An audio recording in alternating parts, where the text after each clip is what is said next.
السلام علیکم، welcome to my channel Novel Lab Voice. تمام ویڈیو اپڈیٹس کے لیے میرے چینل NLV کو سبسکرائب کر کے بیل نوٹیفیکیشن کو آن کر دیں۔ تو آئیے سنتے ہیں آج کی ویڈیو میں مصنفہ نمر احمد کا خوبصورت ناول جنت کے پتے، ایپیسوڈ نمبر 21۔ بیڈ پہ لیپ ٹاپ کے سامنے بیٹھی کی پیڈ پہ انگلیاں تیز تیز چلاتی وہ پورے انہماک سے اپنے کام کی طرف متوجہ تھی۔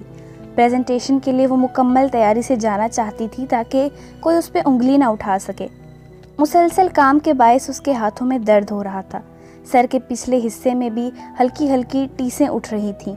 اس کا ارادہ کام ختم کر کے دوا لے کر سونے کا تھا۔ حیا، فاطمہ اسے پکارتے ہوئے کمرے تک آئیں۔ صبح ابا کو گھر شفٹ کر دیا گیا تھا، جس کے باعث اب وہ بالآخر سب ایک چھت تلے تھے۔ کیا کر رہی ہو؟ اس کے گرد کاغذوں، فائلز اور لیپ ٹاپ کو دیکھ کر فاطمہ نے افسوس سے سر ہلایا۔ کیا ضرورت تھی یہ سب کرنے کی؟ سائمہ بھابھی بہت خفا ہو رہی تھیں کہ جب تایا کی موجودگی میں تم خود کرو گی تو سب کہیں گے کہ ان پہ بے اعتباری ظاہر کی ہے۔ مجھے یہی بہتر لگا تھا اماں، ابا نے مجھے اپنا اٹارنی انفیکٹ بنایا تھا تو کچھ سوچ کر ہی بنایا ہوگا۔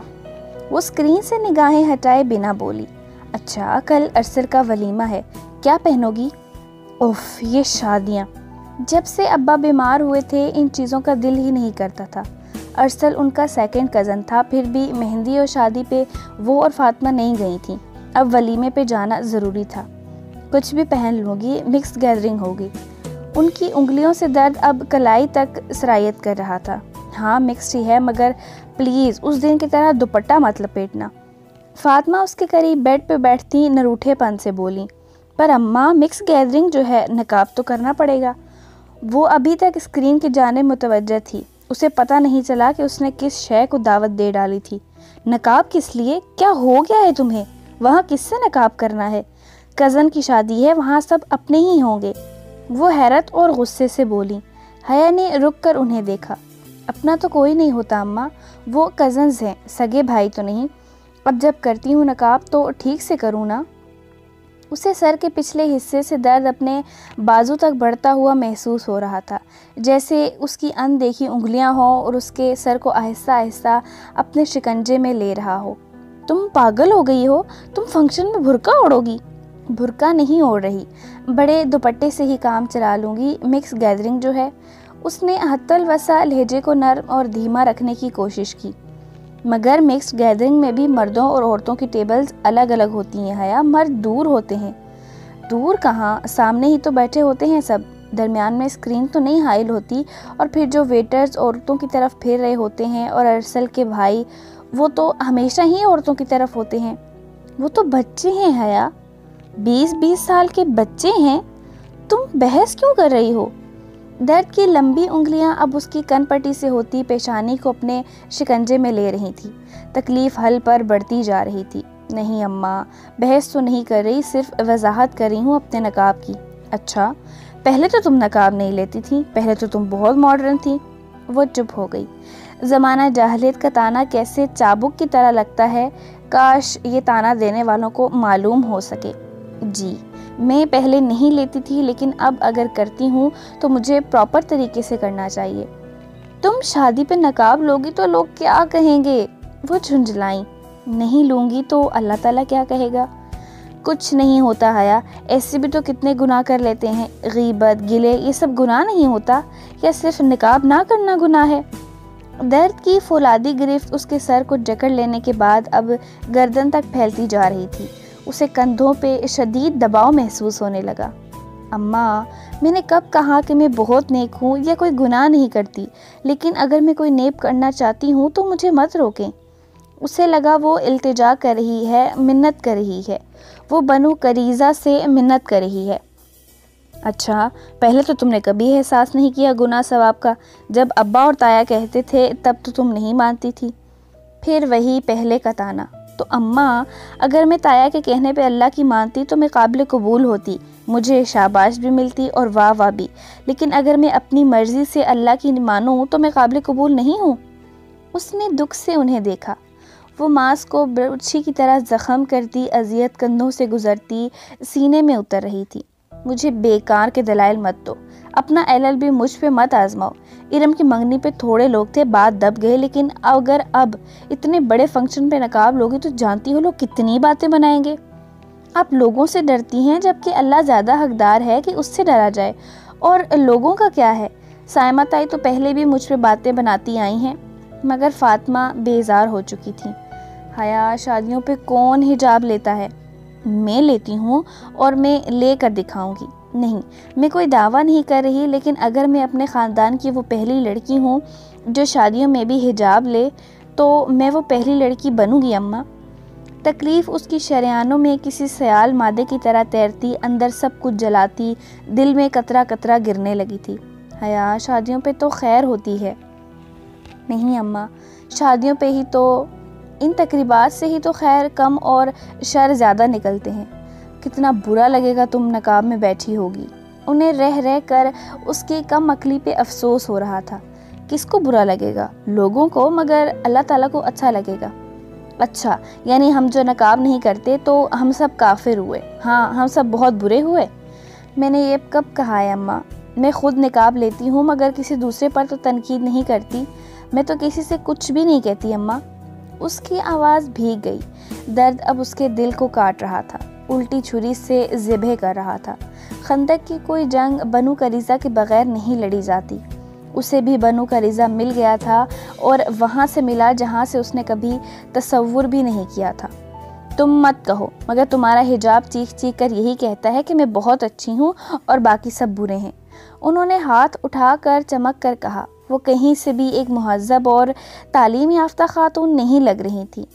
اماں، اگر ایسا کوئی سمجھتا ہے تو یہ اس کے اپنے اندر ہی انسیکیورٹی ہے۔ میرا کیا قصور؟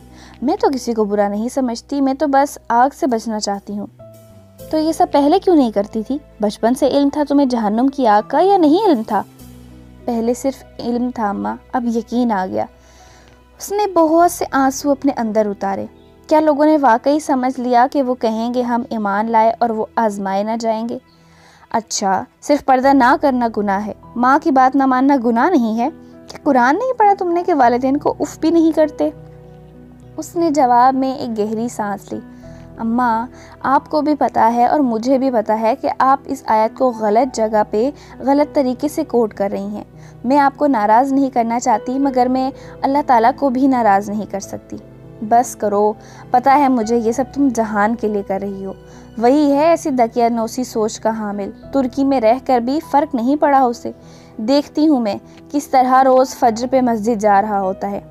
اماں، کوئی لڑکی اپنی مرضی سے حجاب لینے لگے تو سب یہ کیوں فرض کر لیتے ہیں کہ وہ کسی کے دباؤ میں آ کر یہ کر رہی ہے؟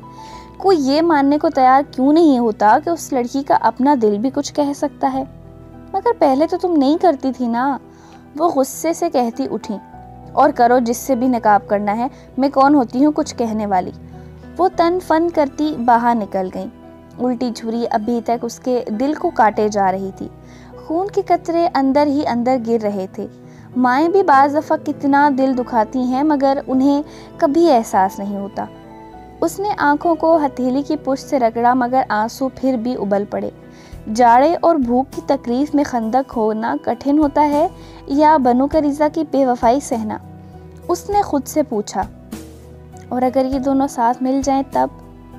اس کا دل ابھی تک تکلیف سے رس رہا تھا۔ پریزنٹیشن اچھی چلی گئی، جبکہ ولیمہ کا فنکشن اس سے بھی اچھا۔ آج اس نے نیوی بلو لباس پہنا تھا اور بڑا سا دوپٹہ ویسے ہی لیا جیسے ارم کی منگنی پہ لیا تھا۔ بیٹھی بھی ذرا الگ الگ تھی، مگر یہ نہیں کہ کٹ کر رہی، بلکہ ہر ایک سے ملی۔ وہی سوال و جواب کا سلسلہ البتہ جاری رہا۔ چہرے سے تو ہٹاؤ، یہ وہ فقرہ تھا جو حیرت اور اچنبھے سے بہت لوگوں نے آ کر دہرایا، اور جواب میں وہ ایک سادہ مسکراہٹ کے ساتھ کہتی رہی، تھینک یو، میں بالکل ٹھیک ہوں۔ البتہ سب کی باتیں دل پہ بہت زور سے لگتی تھیں۔ فاطمہ نے کتنی ہی دفعہ اسے آنکھ سے اشارہ کیا کہ چہرہ پورا کھول لے، مگر جواب میں وہ ابرو سے پیچھے کی طرف اشارہ کرتی جہاں مووی میکر مووی بنا رہا تھا۔ وہ جھنجھلا گئیں۔ اوہو، فیملی ویڈیو ہے، اپنوں میں ہی رہے گی، باہر تھوڑی دکھائیں گے۔ بالکل۔ وہ اسبات میں سر ہلا کر دوسری جانب دیکھنے لگی۔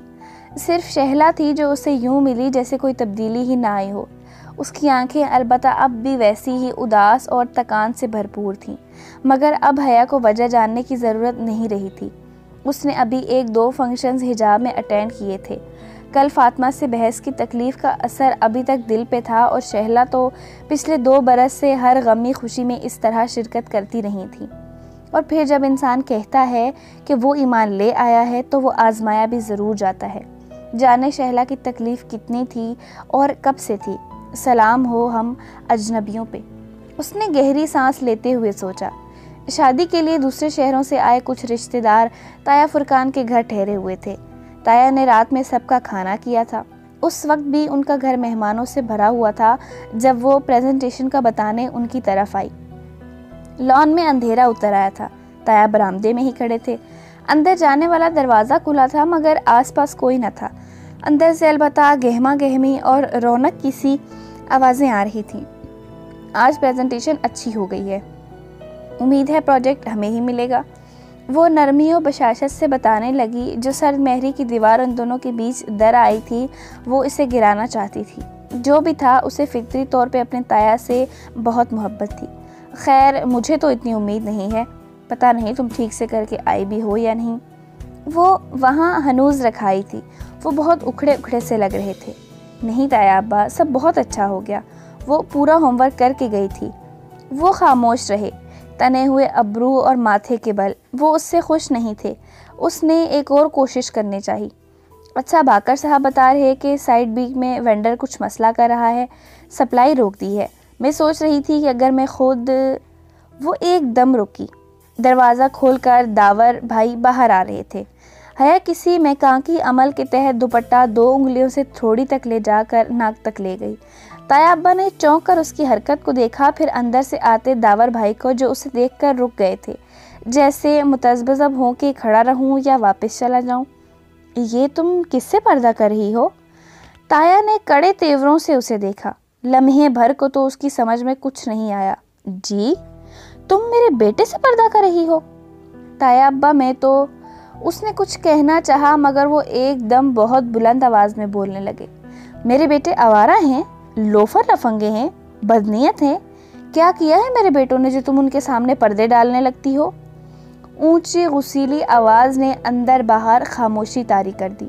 وہ بالکل ساکت سی بنا پلک جھپکے انہیں دیکھ رہی تھی۔ اس کی سمجھ میں نہیں آ رہا تھا کہ ہو کیا رہا ہے۔ تم میرے ہی گھر میں کھڑے ہو کر میرے بیٹوں کو گھٹیا اور نیچ ثابت کرنا چاہتی ہو؟ تم میرے بیٹوں کو ذلیل کر رہی ہو؟ وہ غصے سے دھاڑے۔ داور بھائی نے نفی میں سر ہلایا، جیسے انہیں قطعاً نہ لگا ہو کہ ان کو ذلیل کیا گیا ہے۔ اندر سے لوگ باہر آنے لگے۔ کوئی کچن کے دروازے سے باہر نکلا، کوئی برآمدے کے دروازے سے۔ تماشا سج گیا تھا اور تماشائی جمع ہو رہے تھے۔ میرے بیٹوں نے ساری عمر بھائیوں کی طرح خیال رکھا تمہارا۔ اپنا بھائی تو اس کافر عورت کے ساتھ منہ کالا کر کے بیٹھ گیا ہے نا، مگر تم الٹا میرے بیٹوں کے خلاف محاذ بنا رہی ہو۔ پورے ترکی میں آوارہ پھرتے تمہیں پردے کا خیال نہیں آیا تھا؟ اس کا جیسے سانس رک گیا۔ اسی پل ان کو دیکھا، بمشکل وہ چند لفظ کہہ پائی۔ زاہد چچا، آپ تایا ابا کو سمجھائیں، انہیں غلط فہمی ہوئی ہے۔ میں تو… ٹھیک کہہ رہے ہیں بھائی، یہ ڈھکوسلے تم کس کے لیے کرتی ہو؟ پہلے ساری زندگی خیال نہیں آیا، اب کہاں کا اسلام شروع ہو گیا ہے تمہارا؟ وہ جواباً اتنے ہی غصے سے بولے۔ پورے خاندان میں ہمارا تماشا بنا کر رکھ دیا۔ سب باتیں بنا رہے ہیں کہ حیا بی بی نقاب میں کھانا کھا رہی تھی۔ وہ پھٹی پھٹی نگاہوں سے انہیں دیکھ رہی تھی۔ ارد گرد لگے مجمع کی نظریں، تحقیر، طنز، ذلت، اس نے کیا کچھ محسوس نہیں کیا تھا۔ آپ سب کو کیا ہو گیا ہے؟ وہ بولنا چاہتی تھی مگر لبوں سے بس یہی نکلا۔ تایا ابا، آپ کو تو حجاب بہت پسند تھا، آپ تو… بکواس مت کرو میرے سامنے اور میری بات کان کھول کر سن لو۔ اگر تم آئندہ میرے گھر آؤ گی تو منہ لپیٹے بغیر آؤ گی۔ اگر تمہیں میرے بیٹوں کو اس طرح ذلیل کرنا ہے تو میرے گھر آئندہ قدم مت رکھنا۔ انگلی اٹھا کر متبع کرتے وہ سرخ چہرہ لیے بولے۔ اس سے مزید کھڑا نہیں ہوا گیا۔ وہ ایک دم پلٹی اور اپنے گھر کی طرف دوڑتی چلی گئی۔ پیچھے تماشائیوں کے مجمع میں کہیں فاطمہ بھی تھی مگر وہ بھی اس کا ساتھ دینے کے لیے آگے نہیں بڑھی تھی۔ ان سب نے اسے اندھیری خندق میں تنہا چھوڑ دیا تھا۔ اپنے لان میں وہ برآمدے کی سیڑھیوں پہ ہی گرنے کے سے انداز میں بیٹھ گئی۔ اس کے ہاتھ کانپ رہے تھے اور قدموں میں سکت نہیں رہی تھی۔ آنکھوں سے گرم گرم آنسو ابل رہے تھے۔ اتنی ذلت، اتنی تحقیر، اتنا تماشا۔ یہ تایا فرقان تھے۔ ساری عمر اس حجاب پہ ہی اختلاف رکھنے والے تایا فرقان اب حجاب پر ہی اس کے خلاف ہو گئے تھے۔ ان کا دین، شریعت سب کدھر گیا تھا؟ اس کی گردن گھٹنوں پہ جھکی تھی، وہ روئے چلی جا رہی تھی۔ پورے خاندان کے سامنے تایا نے اسے ذلیل کیا تھا، اسے لگا وہ اب کبھی سر اٹھا نہیں سکے گی۔ گاڑی کے اندر آنے کی آواز آئی، پھر کوئی اس کے ساتھ آ بیٹھا۔ آج میرا چالان ہوتے ہوتے بچا۔ پوچھو کیوں؟ کسی اور ہی دھن میں محفوظ سا بتا رہا تھا۔ وہ ایک دم کھڑی ہو گئی۔ جہان نے حیرت سے سر اٹھا کر اسے دیکھا، اس کا چہرہ آنسوؤں سے بھیگا ہوا تھا۔ حیا کیا ہوا؟ ماموں ٹھیک ہو جائیں گے، پریشان مت ہو۔ اس نے یہی اندازہ لگایا کہ وہ ابا کی وجہ سے رو رہی ہے۔ کچھ ٹھیک نہیں ہوگا، اب کبھی کچھ ٹھیک نہیں ہوگا۔ وہ روتے ہوئے اتنا ہی کہہ پائی، پھر آنسو ہر منظر پہ غالب آنے لگے۔ وہ پوچھتا رہ گیا مگر وہ اندر دوڑتی چلی آئی تھی۔ پوری رات وہ سو نہیں سکی۔ اتنی ذلت، اتنا تماشا۔ تایا درست بھی ہوتے پھر بھی یہ کون سا طریقہ تھا بات کرنے کا؟ اب تک پورے خاندان کو پتہ چل چکا ہوگا۔ وہ ہر جگہ بے عزت ہو کر رہ گئی تھی۔ رات بھر وہ روتی رہی۔ صبح سر بھاری ہو رہا تھا۔ فریش ہونے تک اس نے فیصلہ کر لیا تھا کہ آج وہ ابا سے بات کر کے تایا ابا کو ان کا اٹارنی انفیکٹ بنا دے گی۔ تایا ابا کو مسئلہ اس کے حجاب سے نہیں، اس کے آفس آنے سے تھا، سو اب وہ یہ سارا مسئلہ ہی ختم کر دے گی۔ ناشتے کی میز پر وہ اور فاطمہ اکیلی تھیں۔ سبین پھوپھو ابا کو ناشتہ کروا رہی تھی اور جہان پتہ نہیں کہاں تھا۔ یہ ہوتا ہے ماں باپ کی نافرمانی کا انجام، سارے خاندان میں بے عزتی کروا کر رکھ دی۔ فاطمہ خفگی سے بولی جا رہی تھی۔ وہ سر جھکائے چند لقمے بمشکل زہر مار کر سکی، پھر اٹھائی۔ ایسے لمحوں میں وہ اس سیمینار میں واپس پہنچ جایا کرتی تھی جو اس نے اناتولین استنبول میں اٹینڈ کیا تھا۔ اسے شیشے کی دیواروں سے ٹکر کھا کر گرتی چڑیاں یاد آتی تھیں۔ اس نے بھی تو اپنے گرد ایسی ہی دیوار کھڑی کر دی تھی، اور یہ لوگ تو انہی پرندوں کی طرح تھے۔ پہلے وہ ان کی بات سن لیتی تو وہ سمجھتے تھے کہ اب بھی سنتی رہے گی۔ وہ اس طرح اس کو تھکا نہیں سکتے تھے۔ شیشے کی دیواروں سے ٹکرانے میں نقصان پرندوں کا ہی ہوتا ہے، دیوار کو کیا فرق پڑتا ہے؟ ابا اسی طرح نحیف و کمزور سے لگ رہے تھے۔ اسے دیکھ کر ذرا سے مسکرائے۔ کام کیسا جا رہا ہے؟ سب ٹھیک ہے ابا۔ اس نے بہت سے آنسو اپنے اندر اتار لیے اور بظاہر مسکرا کر بولی، بہت محنت کر رہی ہے یہ لڑکی۔ پھپھو مسکرا کر کہتی ناشتے کے برتن اٹھا رہی تھی۔ پتہ نہیں انہیں رات کے واقعے کا علم تھا یا نہیں، پھر بھی ان سے نگاہ نہ ملا سکی۔ آفس میں ایک بری خبر اس کی منتظر تھی۔ ٹریڈ سینٹر کا پروجیکٹ انہیں نہیں ملا تھا۔ اس بات نے تو اسے مزید شکستہ دل کر دیا۔ اس نے باقر صاحب کو بلوایا تاکہ ان کو اپنے ارادے سے آگاہ کر دے اور وکیل صاحب کو بلوا سکے، مگر پہلے ہی اس نے بے اختیار ہی وہ تکلیف دہ موضوع خود اٹھا لیا۔ اتنی اچھی پریزنٹیشن دی تھی، پھر ہمیں پروجیکٹ کیوں نہیں ملا؟ رات کے واقعے کی تھکن اور اذیت اس کی آنکھوں میں اتر آئی تھی۔ انہیں ہمارا پلان پسند نہیں آیا، وہ شاید کچھ اور چاہتے تھے۔ اچھا۔ وہ خاموش ہو گئی۔ کچھ سوچ کر اس نے باقر صاحب سے کوئی بات نہیں کی اور انہیں بھیج دیا۔ ان کے جانے کے بعد اس نے سارا پروجیکٹ پلان نکالا اور از سرنو جائزہ لینے لگی۔ ٹھیک ہے وہ آج آفس چھوڑ دے گی، اور یہ بھی ٹھیک ہے کہ اسے ان معاملات کا کوئی تجربہ نہیں، مگر وہ صرف یہ دیکھنا چاہتی تھی کہ اس سے غلطی کہاں ہوئی۔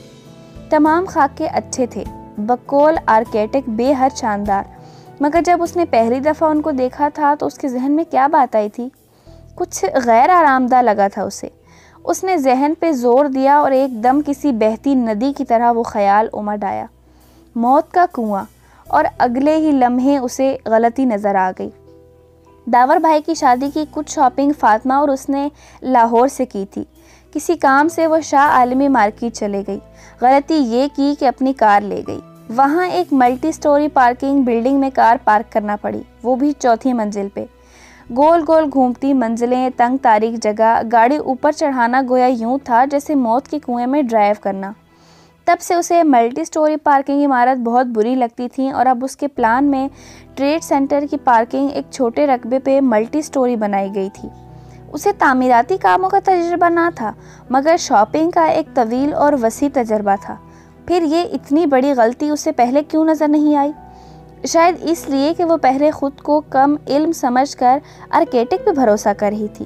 اندھی تقلید، مگر اب اپنی عقل سے سوچا تو چونک گئی۔ لوگ ایک کھلا اور زمینی پارکنگ لاٹ پسند کرتے ہیں اور ملٹی سٹوری پارکنگ بلڈنگز تو ادھر کم ہی بنتی ہیں. پھر آرکیٹیکٹ نے ایسا کیوں کیا؟ وہ جا ہی رہی ہے تو ذرا ان صاحب سے دو ٹوک بات تو کر لے. یہی سوچ کر وہ باہر آئی. ترکوں سے اس نے خود چل کر جانا سیکھ لیا تھا.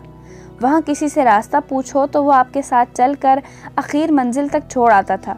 سو وہ خود آرکیٹیکٹ صاحب سے ملنے چلی آئی، لیکن کوریڈور کے سرے پہ وہ ایک دم پیچھے ہوئی. ولید اور آرکیٹیکٹ رضوان صاحب کسی بات پہ ہنستے ہوئے اندر جا رہے تھے. وہ الٹے قدموں واپس آئی. ایک سرخ بتی جلنے بجھنے لگی تھی. کہیں کچھ غلط تھا، کوئی گڑبڑ تھی. واپس اپنی سیٹ پہ بیٹھی وہ کتنی ہی دیر سوچتی رہی. پھر اپنے پرس میں موبائل کے لیے ہاتھ ڈالا تو وہ مخمل کا ٹکڑا بھی نظر آ گیا جس پہ سنہری دھاگے سے 2 الفاظ لکھے تھے. وہ اسے 2 انگلیوں سے گھماتی الٹ پلٹ کرتی سوچتی رہی. فرار حل مسئلے کا حل نہیں ہوتا، مسئلوں کا حل ڈھونڈنا پڑتا ہے، راستہ تلاش کیا جاتا ہے. میجر احمد کا سبق اسے یاد تھا. چند منٹ میں اس نے اپنا ارادہ بدل لیا. وہ پھر سے کام کرنے کے لیے تیار تھی. کوئی اس کے باپ سے غداری کر رہا تھا. اسے ساری گڑبڑ کے منبع کو ڈھونڈنا تھا. کانفرنس روم میں سب جمع تھے. وہ بنا کسی کو دیکھے سربراہی کرسی پہ آ کر بیٹھ تو گئی تھی، مگر سر اٹھا کر تایا فرقان، داور اور ظاہر چچا کو دیکھنا، ان سے نگاہ ملانا کتنا اذیت ناک تھا اسے اندازہ نہیں تھا. رات کے زخموں سے پھر سے خون رسنے لگا تھا. وہ کتنے آرام سے اس کے سامنے بیٹھے تھے جیسے کچھ ہوا ہی نہ ہو. تو آپ نے پروجیکٹ ہار دیا؟ تایا فرقان کی نحوت بری آواز نے اسے مخاطب کیا. اس نے اپنا جھکا ہوا سر اٹھایا. وہ تایا فرقان کی بیٹی کی طرح رات گئے پکڑی نہیں گئی تھی، جیسا کہ تایا نے ایک دفعہ اسے فون کیا تھا کہ وہ سر اٹھا نہ سکتی. نہ ہی وہ ظاہر چچا کی بیٹی کی طرح پورے خاندان میں چیخ چلا کر داور بھائی کو بے عزت کرنے کی مجرم تھی. ظاہر چچا نے اسے سخت سناتے ہوئے اپنی بیٹی کی حرکت کو کیوں فراموش کر دیا؟ اور تایا نے بھی کبھی داور کی اس بے عزتی پہ باز برس کی؟ پھر اب مگر وہ حجابی لڑکی تھی، اور کوئی حجابی لڑکی پہ کتنا ہی کیچڑ اچھالنے کی کوشش کرے اسے میلا نہیں کر سکتا تھا. جی سر، میں نے ہار دیا. تایا کی آنکھوں میں آنکھیں ڈال کر اس نے کہا. کیا آپ وجہ بتانا پسند کریں گی؟ ولید کی بات پہ اس نے گردن موڑ کر اسی سنجیدگی سے اسے دیکھا.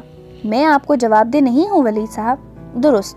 پھر میں آپ کو مطلع کرنا چاہوں گا کہ ہم گرین ہاؤس اسکیم والا پروجیکٹ ڈیلے کرنے پہ مجبور ہو چکے ہیں. کیوں؟ وہ چونکی. اسے معلوم تھا کہ وہ کتنا اہم پروجیکٹ تھا. کیونکہ بجٹ فنڈ نہیں ہے، فنڈز کم پڑ رہے ہیں، ہمارے پاس ان کو کیری آن کرنے کے لیے اتنا پیسہ نہیں ہے. اس نے ایک کاغذ حیا کی طرف بڑھایا جس پہ ایک لمبا سا فگر لکھا تھا. اتنی رقم کا انتظام کیسے ہوگا؟ وہ سچ میں مضطرب ہو گئی.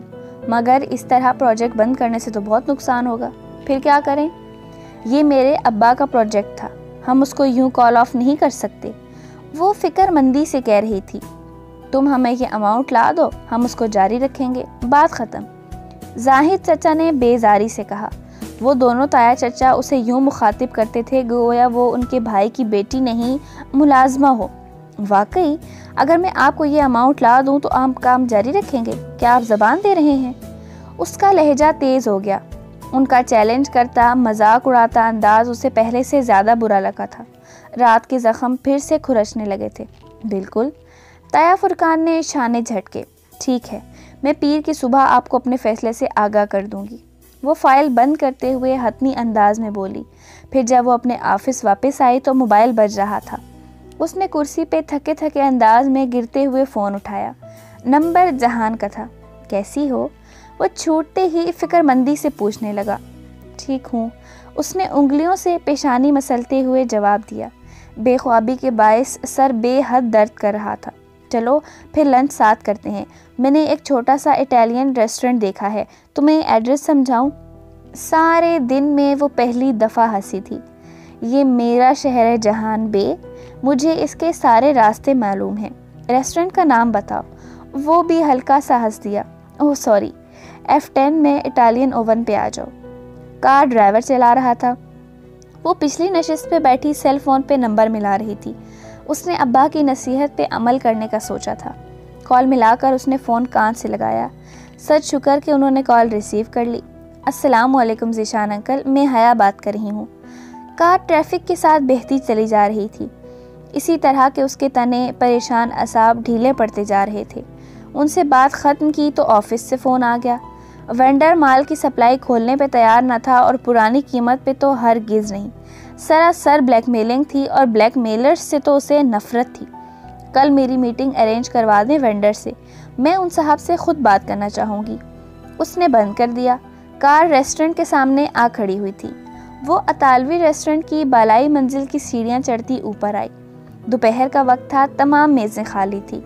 ہال کی ایک دیوار شیشے کی بنی تھی جس سے نیچے ڈبل روڈ اور اس کے پار گرین بیلٹ کے درخت تو سبزہ زار نظر آ رہا تھا۔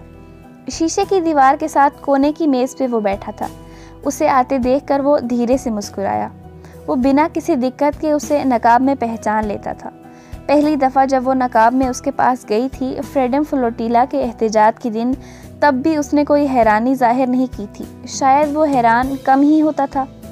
پہلے فیصلہ کر لو کہ لنچ کس کی طرف سے ہے۔ کرسی کھینچ کر بیٹھتے ہوئے اس نے میز پہ اپنا پرس رکھا۔ آف کورس تمہاری طرف سے ہے، اصغر اینڈ سنس کی قائم مقام ایم ڈی مجھ غریب آدمی کو لنچ تو کروا ہی سکتی ہے۔ شیور، اس نے بشاشت سے کہتے ہوئے موبائل پرس میں رکھنے کے لیے پرس کھولا۔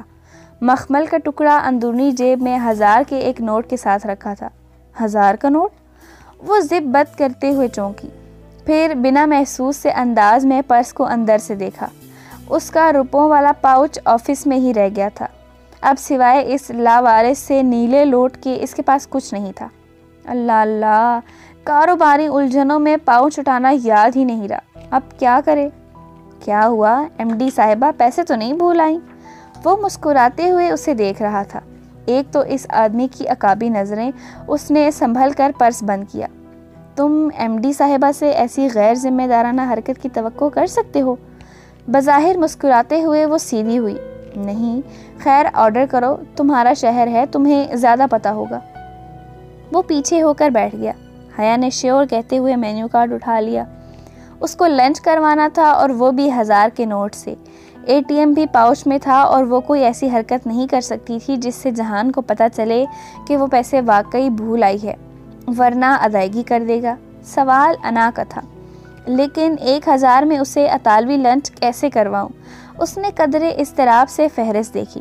سنو، صرف مین کورس منگوانا، سلاد، سٹارٹر اور ڈرنکس کے فالتو اخراجات مجھے پسند نہیں ہیں۔ وہ کرسی کی پشت سے ٹیک لگائے مسکراہٹ دبائے اسے بغور دیکھتا کہہ رہا تھا، اوکے، مجھے تو کوئی خاص بھوک نہیں ہے، دل ہی نہیں چاہ رہا۔ آرڈر دے کر اس نے کارڈ رکھ دیا۔ جہان نے مسکراہٹ دباتے ہوئے سمجھ کر سر ہلا دیا۔ چند لمحے خاموشی کی نظر ہو گئے۔ وہ شیشے کی دیوار سے باہر دیکھنے لگی۔ اس شیشے سے تو کوئی پرندہ نہیں ٹکرایا تھا۔ شاید پرندے تعمیر کے بعد صرف پہلے موسم میں ٹکراتے ہیں، بعد میں عادی ہو کر راستہ بدل لیتے ہوں۔ راستہ پرندوں کو ہی بدلنا پڑتا ہے، دیوار ویسی ہی کھڑی رہتی ہے۔ کل کیا ہوا تھا؟ حیا نے نگاہیں موڑ کر اسے دیکھا۔ اب تک تو تم نے پتہ کر ہی لیا ہوگا۔ بہرحال تایا نے سارے خاندان کے سامنے میرے پردے کی وجہ سے مجھے بے عزت کیا، تماشا بنایا اور گھر سے نکال دیا، اس کے علاوہ کچھ خاص نہیں۔ جہان نے قدرے تعصب سے نفی میں سر ہلا دیا۔ پرانی عادتیں آسانی سے نہیں جاتی، اس طرح لوگوں کو ذلیل کرنے کے وہ عادی ہیں۔ کتنا آسان ہے ان کے لیے اپنی انا کے پیچھے رشتے توڑ دینا۔ جو بھی ہے، میں ابا کی کرسی ان کے لیے خالی نہیں کروں گی، یہ فیصلہ میں نے کر لیا ہے۔ اب اس قصے کو بند کرتے ہیں۔ تم بتاؤ، تم نے ترکی واپسی کا کیا سوچا ہے؟ سب مجھ سے یہی پوچھتے ہیں کہ واپسی کا کیا پروگرام ہے۔ لگتا ہے مجھ سے تنگ آ گئے ہیں۔ دل کرتا ہے میرا کہ محسن کی طرح کبوتر بن کر کسی غار میں چھپ جاؤں۔ اس نے غالباً کوئی ترک محاورہ بولا تھا۔ خیر، ابھی کچھ دن ادھر ہوں۔ تمہیں کب جانا ہے؟ جولائی شروع ہو چکا ہے، مجھے 5 جولائی کے بعد کلیئرنس کروانی ہے۔ ابا کی طبیعت ذرا سنبھل جائے پھر جاؤں گی۔ لنچ آ گیا تو وہ اپنے نقاب سے بآسانی چھری کانٹے کی مدد سے کھانے لگی۔ پھر کسی خیال کے تحت پوچھا، جہان، تمہیں میرا نقاب، میرا مطلب ہے تمہیں اچھا لگتا ہے میرا یوں نقاب لینا؟ وہ ذرا چونکا۔ ہاں ٹھیک ہے۔ اس نے ذرا الجھتے ہوئے اشانے اچکائے۔ وہ مطمئن ہو کر کھانے لگی، مگر وہ چند لمحے اسے دیکھتا رہا تھا۔ بل آیا تو اس نے ایک مطمئن سی سانس اندر کو اتاری۔ 950، صرف 2 مین کورس منگوائے تھے، اس لیے ثابت ہوا کہ اگر پیسے کم ہوں تو بندے کولڈ ڈرنک، سلاد اور سٹارٹر جیسے فالتو لوازمات سے پرہیز کرنا چاہیے۔ یکایک کسی خیال کے تحت وہ چونکی۔ فالتو لوازمات۔ اس کا ذہن آفس کی طرف بھٹ گیا۔ جہان نے نرمی سے اس سے بل لے لیا۔ میں پے کروں گا۔ وہ چونکی۔ نہیں، یہ تو میں مذاق کر رہا تھا، لنچ میری طرف سے تھا۔ وہ بنا ایک لفظ سنے فائل میں پیسے رکھنے لگا۔ اس نے اصرار نہیں کیا، اس کا ذہن کسی اور ہی طرف الجھا تھا۔ فالتو لوازمات۔ ادھیڑ عمر صاحب نے آگے بڑھ کر دروازہ کھولا اور پھر ایک طرف ہٹ گئے۔ وہ پر اعتماد اور سبک قدموں سے چلتی اندر آئی۔ دروازے سے نجمی صاحب یعنی وینڈر کی کرسی میز کا فاصلہ کافی زیادہ تھا۔ وہ سیدھ میں چلتی میز تک آئی اور بیٹھنے کے لیے کرسی کھینچی۔ نجمی صاحب نے انگلیوں میں پکڑی سگریٹ لبوں میں دبا کر سانس اندر کو کھینچی اور سر سے پاؤں تک سیاہ عبایا میں ملبوس دراز قد لڑکی کا جائزہ لیا جو بہت اطمینان سے کرسی کھینچ کر بیٹھ رہی تھی۔ انہوں نے سگریٹ ہٹائی۔ دھوئیں کا مرغولہ اڑ کر فضا میں تحلیل ہوا۔ میں حیا سلیمان ہوں، اصغر اینڈ سنز کی مینیجنگ ڈائریکٹر۔ کرسی کی پشت سے ٹیک لگا کر ہاتھ پر ہاتھ جما کر ہتھیلیاں ملائے وہ بہت سنجیدگی سے بولی۔ نجمی صاحب نے کندھوں کو ذرا سی جنبش دی، یعنی وہ جانتے ہیں، اب آگے بات کریں۔ ادھیڑ عمر صاحب اس لڑکی کے پیچھے ہاتھ باندھے مؤدب سے آ کھڑے ہوئے تھے۔ ان کے لیے دوسری کرسی موجود نہیں تھی۔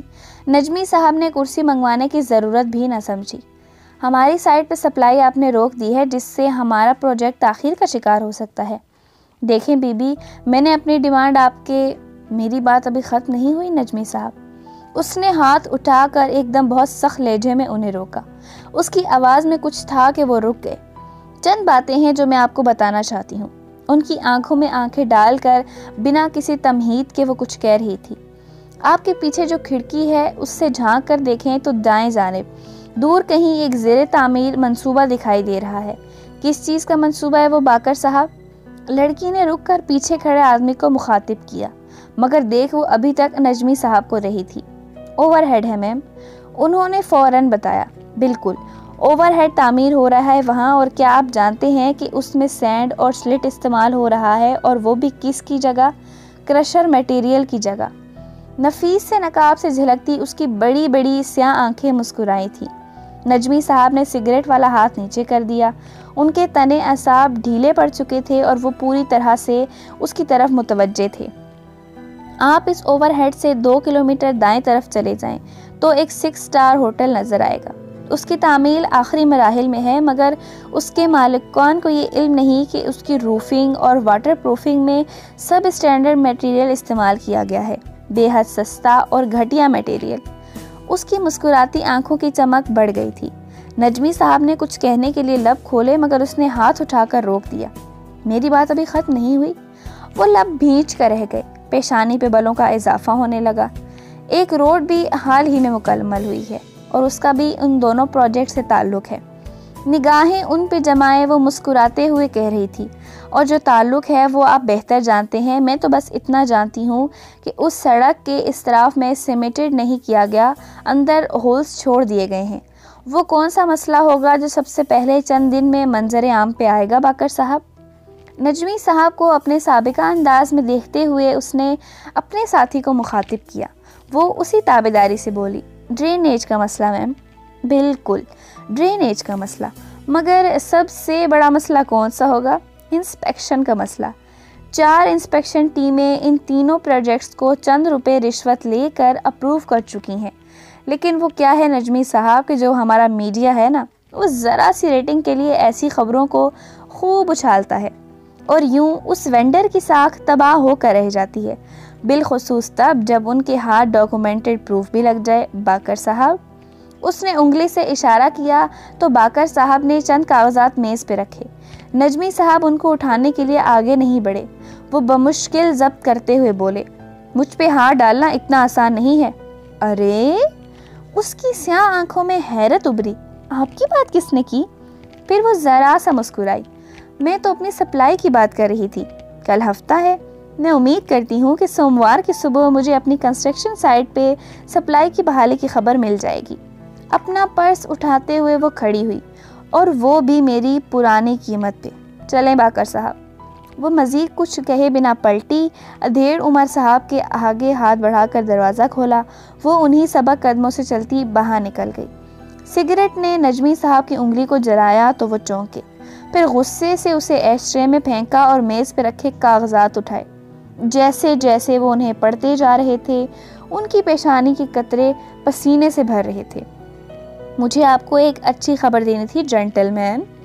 میٹنگ کے آغاز پہ اس نے مسرور و مطمئن انداز میں انہیں مخاطب کیا جو اپنے سابقہ رویے کو برقرار رکھے اس کی طرف متوجہ تھے۔ ابھی پتہ چلا ہے کہ وینڈر عارف نجمی نے سپلائی بحال کر دی ہے اور وہ بھی پرانی قیمت پہ۔ واقعی؟ فرقان تایا حیران ہوئے تو زاہد چچا سیدھے ہو بیٹھے۔ مگر اس نے تو اس روز فنانس ڈپارٹمنٹ کے رؤف صاحب سے خاصی بدتمیزی کی تھی اور وہ سراسر بلیک میلنگ پہ اترا ہوا تھا۔ میں نے خود اسے فون کیا تھا مگر وہ تو سیدھے منہ بات کرنے کا رودار بھی نہیں تھا۔ پھر آپ کو بلیک میلرز سے نپٹنے کا فن سیکھ لینا چاہیے سر، کیونکہ میں نے اس سے بات کی ہے اور وہ غیر مشروع طور پہ سپلائی بحال کرنے پہ راضی ہو گیا ہے۔ زاہد چچا خاموش ہو گئے۔ ان کے لیے یہ خاصا غیر متوقع تھا۔ اگر سلیمان صاحب ان کو آ کر بتاتے کہ انہوں نے وینڈر کو راضی کر لیا ہے تو انہیں حیرت نہ ہوتی، کیونکہ وہ اس قابل تھے۔ تبھی تو اپنے بڑے بھائی سے زیادہ مضبوط شیئر ہولڈر اور ایم ڈی تھے، مگر حیا یہ بات نگلنا بھی دشوار تھا۔ آپ کو گرین ہاؤس اسکیم کے لیے بجٹ کم پڑ رہا تھا، اس لیے میں نے بجٹ کو ری شیپ کیا ہے۔ وہ اپنے کاغذات آگے پلٹ کر بتانے لگی۔ ہمیں جتنی رقم چاہیے وہ ہمارے بجٹ کے اندر ہی پوری ہو سکتی ہے اگر ہم فالتو لوازمات کو نکال دیں۔ مطلب؟ تایا فرقان نے ابرو اٹھائے۔ ہم ہر سال تمام شیئر ہولڈرز کو سالانہ پروفٹ کا ایک منقسم حصہ دیتے ہیں، جبکہ بہت سی کمپنیاں شیئر ہولڈرز کو سالانہ پروفٹ ڈیوائیڈڈ دینے کے بجائے اس کو ری انویسٹ کرتی ہیں۔ ہم بھی اس دفعہ شیئر ہولڈرز کو وہ حصہ دینے کے بجائے اسے اس پروجیکٹ میں لگا دیں گے، مگر اس طرح تو مطلوبہ رقم پوری نہیں ہوگی۔ ولید، آپ ان کو بات مکمل کرنے دیں۔ سیٹھی صاحب نے پہلی دفعہ ولید کو ٹوکا۔ پہلی دفعہ بورڈ میٹنگ میں اس کی سائیڈ لی گئی تھی۔ سب خاموش ہوئے تو اس نے کہنا شروع کیا، ہم اپنے بجٹ کا 15 سے 20% حصہ مارکیٹنگ اور ایڈورٹائزمنٹ پر خرچ کرتے ہیں۔ ہم فی الحال بھی یہی کر رہے ہیں۔ ہم مارکیٹنگ کر رہے ہیں تاکہ مستقبل میں ہمیں پروجیکٹس ملیں۔ وہ لمحے بھر کو رکی۔ لمبی میز کے گرد موجود تمام ایگزیکٹیوز اب واقعتاً اسے غور سے سن رہے تھے۔ مستقبل کے پروجیکٹس جو ابھی ملے نہیں اور جن پہ کام کرنے کے لیے ہمارے پاس پیسے نہیں، ان کے لیے ہم اپنے حالیہ پروجیکٹ کو قربان نہیں کر سکتے۔ میں نے مارکیٹنگ بجٹ کو گھٹا کر 5% کر دیا ہے۔ یوں ہم بآسانی وہ رقم آہستہ آہستہ اس پروجیکٹ میں منتقل کر سکتے ہیں۔ کیا کسی کو اعتراض ہے؟ پیچھے ٹیک لگا کر بیٹھتے ہوئے اس نے ذرا مسکرا کر خاموش پڑے کانفرنس رومز پہ نگاہ اٹھائی۔ وہ جانتی تھی کہ اب کوئی اس پہ اعتراض نہیں کر سکتا۔ وہ آہستہ آہستہ اپنا انتخاب درست کر رہی تھی۔ آج تایا فرقان کے گھر حیا کے دادا کی برسی کی قرآن خوانی تھی۔ خیرات کی دیگیں الگ تھی۔ سب مدعو تھے سوائے اس کے۔ اس کو جانے کی خواہش بھی نہیں تھی۔ وہ مغرب پڑھ کر لاؤنج میں آئی تو فاطمہ جہان سے کچھ کہہ رہی تھی۔ اسے آتے دیکھ کر خاموش ہو گئیں۔ اچھا، میں جا رہی ہوں۔ سرسری سا مطالعہ کر کے وہ باہر نکل گئیں۔ پھوپھو پہلے ہی جا چکی تھیں۔ ابا کمرے میں سو رہے تھے۔ ان کے پاس نرس تھی۔ وہ خاموشی سے صوفے پہ آ بیٹھی اور ٹی وی کا ریموٹ اٹھایا۔ کن اکھیوں سے اس نے لاؤنج کی بڑی کھڑکی کے پار اماں کو لان عبور کرتے دیکھا۔ وہ اس سے ناراض نہیں تھی، بات بھی ٹھیک سے نہیں کرتی تھی، مگر ایسے جیسے کہ انہیں بہت دکھ پہنچایا گیا ہو۔ بات زور کی بجلی چمکی۔ پل بھر کو کھڑکیوں کے باہر سارا لان روشن ہو گیا، پھر اندھیرا چھا گیا۔ وہ کچھ سوچتے ہوئے اس کے سامنے آ بیٹھا۔ حیا نے ٹی وی نہیں چلایا۔ وہ ریموٹ پکڑے بیٹھی بس اس کو دیکھتی رہی۔ وہ کچھ کہنا چاہتا تھا شاید۔ اماں کیا کہہ رہی تھیں؟ اس نے بظاہر سرسری سے انداز میں پوچھتے ہوئے بات کا آغاز کیا۔ جہان نے سر اٹھا کر اسے دیکھا۔ نیلی جینز پہ سیاہ ٹی شرٹ پہنے، گیلے بالوں کو پیچھے کیے وہ جیسے کہیں جانے کے لیے تیار لگ رہا تھا۔ وہ چاہتی ہیں کہ میں تمہیں سمجھاؤں کہ تم یہ برقع وغیرہ چھوڑ دو۔ وہ سنجیدگی سے کہنے لگا۔ اس کی پشت پہ لاؤنج کی دیوار گیر کھڑکی پہ ٹپ ٹپ قطرے گرنے لگے تھے۔ تاریک پڑا آسمان پہلے ہی بادلوں سے ڈھک چکا تھا۔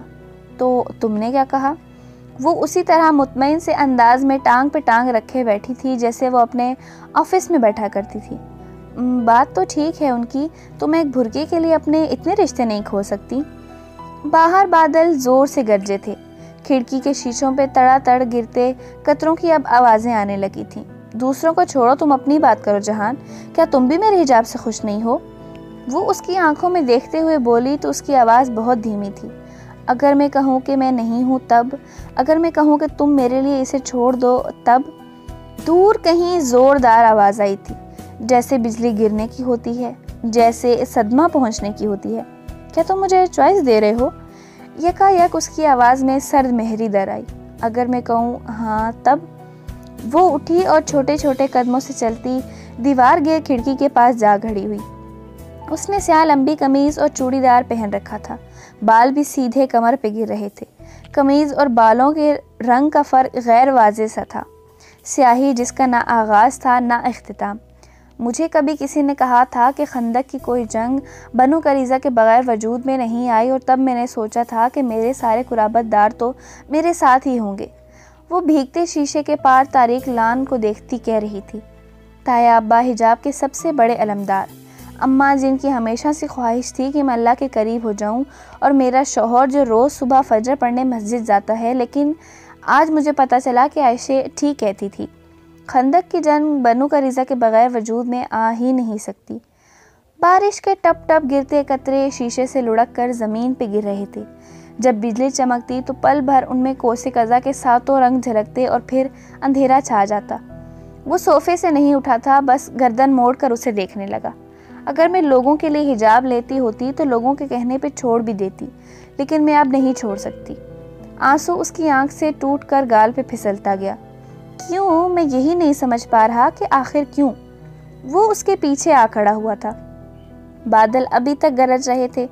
حیا نے جواب نہیں دیا۔ اس نے ایک نظر جہان کو دیکھا اور پھر آگے بڑھ کر کونے میں رکھی منی پلانٹ کی سبز بوتل اٹھائی، پودے کی بیل جھٹک کر نکال پھینکی اور بوتل کو ہاتھ سے پکڑتے ہوئے دیوار پہ مارا۔ کانچ ٹوٹا، ٹکڑے گرتے گئے اور ایک نوکدار بڑا ٹکڑا اس کے ہاتھ میں رہ گیا۔ یہ پکڑو۔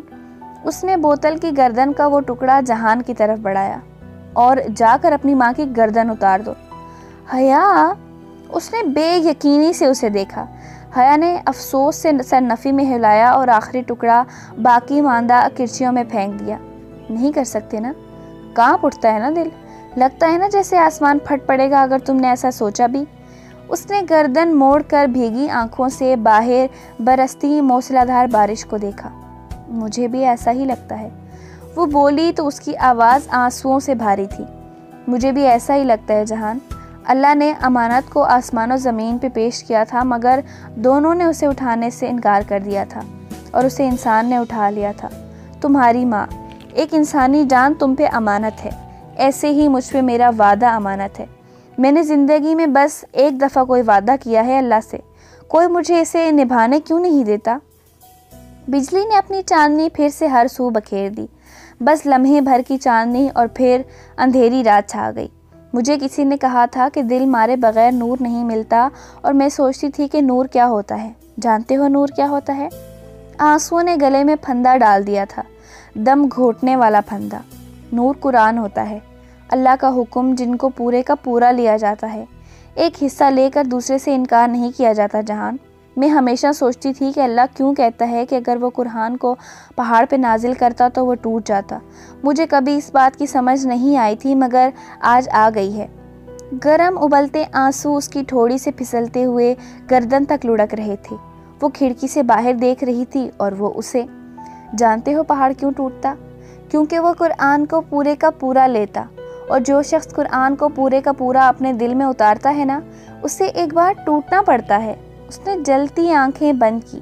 اب ہر طرف اندھیرا تھا۔ پل بھر کو بجلی چمکتی بھی تو اسے پرواہ نہیں تھی۔ لوگوں نے مجھے اس لیے چھوڑا کیونکہ میں نے اللہ کو نہیں چھوڑا، تو مجھے واقعی ایسے لوگوں کا ساتھ نہیں چاہیے۔ اس نے آنکھیں کھولی۔ وہ واپس پلٹ رہا تھا۔